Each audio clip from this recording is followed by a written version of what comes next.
सभी को जय श्री राम।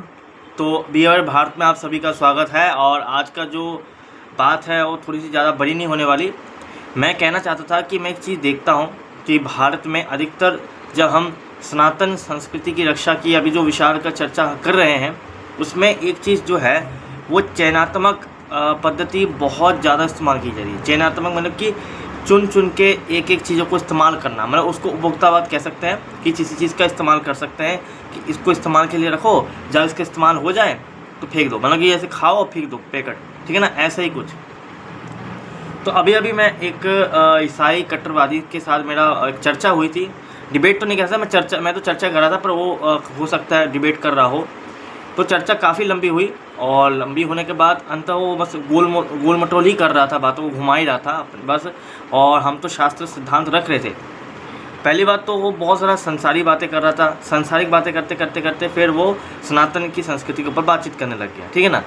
तो इसको उसने क्या किया, उसे अब सत्य पता था, तब भी उसने केवल उसको इस्तेमाल के लिए मुझे प्रति उत्तर दिया। इसको कहते हैं उपभोक्तावाद चयनात्मक, कि एक एक चीज़ को कैसे करके हमें चुन चुन के रखना है। इसको आप कह सकते हैं कि एक प्रकार का षड्यंत्र है या एक प्रकार का इसको उपभोक्तावाद कहते हैं, जो वास्तव में सनातन संस्कृति नहीं है।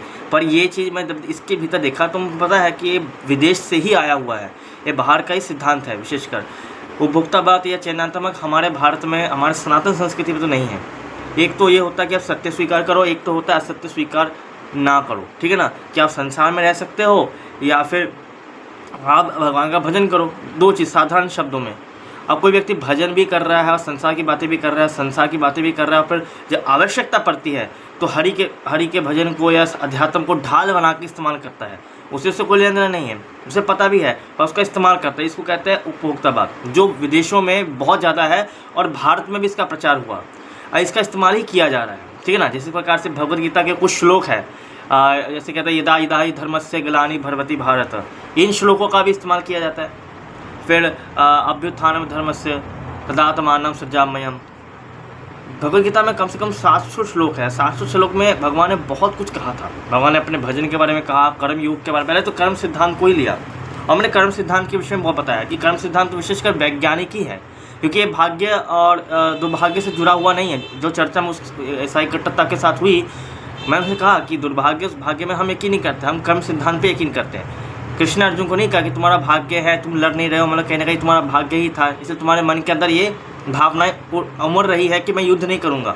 परंतु ये नपुंसकता है, तुम्हें युद्ध करना ही पड़ेगा क्योंकि ये तुम्हारा कर्म सिद्धांत है। वास्तविकता ही मैं तुम यदि धर्म की रक्षा कर रहे हो, सनातन धर्म के प्रखरता के लिए बोल रहे हो, तो यही तुम्हारा सबसे बड़ा सौभाग्य है। और यदि नहीं बोल पा रहे हो सब जानते हुए भी, तो ये सबसे बड़ा तुम्हारा दुर्भाग्य है। यही सौभाग्य, यही दुर्भाग्य है जो वर्तमान में ही है, और हम ही तैयार करते हैं। कोई बाहर से भाग्य या कोई बाहर से दुर्भाग्य नहीं आता, ठीक है ना।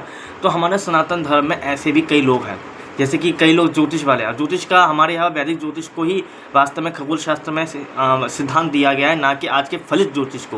वो लोग फलित ज्योतिष वाले होते हैं, परंतु बाद अध्यात्म भी करेंगे, उसकी भी करेंगे, और फलित ज्योतिष जो शास्त्र का हिस्सा भी नहीं है उसको भी लेकर आएंगे। इसको कहते हैं उपभोक्तावाद, कि एक एक चीज़ को कैसे इस्तेमाल करना है, इसको चुनो, उसको चुनो, उसको चुन के ऐसे लोगों को बेवकूफ़ बनाओ। इसको समझना बड़ा मुश्किल है कि जो एक चीज़ में स्थिर नहीं है, एक सत्य में स्थिर नहीं है, वो कभी भी आपके लिए सत्य के लिए या सत्य के लिए लड़ नहीं सकता। वो केवल अपना एक वैचारिक कह सकते हैं कि अपना एक पक्ष रखना चाहता है, उसका इस्तेमाल कर रहा है। और सनातन धर्म में इस्तेमाल नहीं, सेवा की जाती है। उपभोक्तावाद नहीं है, सेवा है। हमारे राजाओं ने, हमारे साधु संतों ने कभी उपभोक्तावाद नहीं किया, सेवा की। कभी भी कुछ मांगा नहीं, दिया है। भारत ने हमेशा दिया है, भारत ने कभी कुछ मांगा नहीं। यदि वो भारत से कोई मांगे तो हम हंस खेल के दे देते हैं, क्योंकि हमें हमारा ज्ञान, यही हमारा धन है, हमारी संस्कृति हमारा धन है। तो यही बातचीत चली कि सनातन संस्कृति में जितने भी हिंदू हैं उन्हें उपभोक्तावाद और बाहरी विचारधाराओं को हटाकर सनातन संस्कृति के वेद, उपनिषद या पुराणों को अधिक गहराई से सभी सनातनी को पढ़ना चाहिए, क्योंकि युद्ध करने से पहले हमें धर्म का जानना आवश्यक है। गुरु के पास जाना है हरि भक्ति के लिए, युद्ध लड़ना है शत्रुओं के साथ, धर्म अनुसार आज्ञा पालन करनी है। जो भी कुछ है ये सब कहाँ से आई? ये हवा से नहीं आई, या किसी ने आके हमें नहीं कह दिया, ये शास्त्र से ही आई। और यदि हम शास्त्र को ही नकार दें और एक चीज़ स्वीकार करें, आधी चीज़ स्वीकार ना करें, तो इसको उपभोक्तावाद या चयनात्मक कहते हैं, जो वास्तव में बहुत खतरनाक है, जो फैल रही है, जिसके विषय में मैं थोड़ा सा बताना चाह रहा था। तो बियर भारत तो एक स्थिर में रहेगा, एक मतलब कि ना इधर की बात ना उधर की बात। जो सत्य है, जो आपको प्रिय लगता है, नहीं वो हम नहीं बोलते, जो आपके लिए प्रिय है, जो आपके लिए कल्याणकारी है, सनातन कहता है वही हम बोलते हैं। वासुदेव कुटुंबकम का अर्थ यही है कि सबके लिए प्रिय हो। उसका अर्थ ये नहीं कि जो कर रहा है करने दो, हमें प्रिय तो भी प्रिय, जो सबके लिए सत्य है, जो सबके लिए धर्म है, जो सबके लिए कल्याणकारी है, सबका कल्याण उसी रूप में हो। तो आत्मा और अध्यात्म के विषय में ही हम चर्चा करते हैं।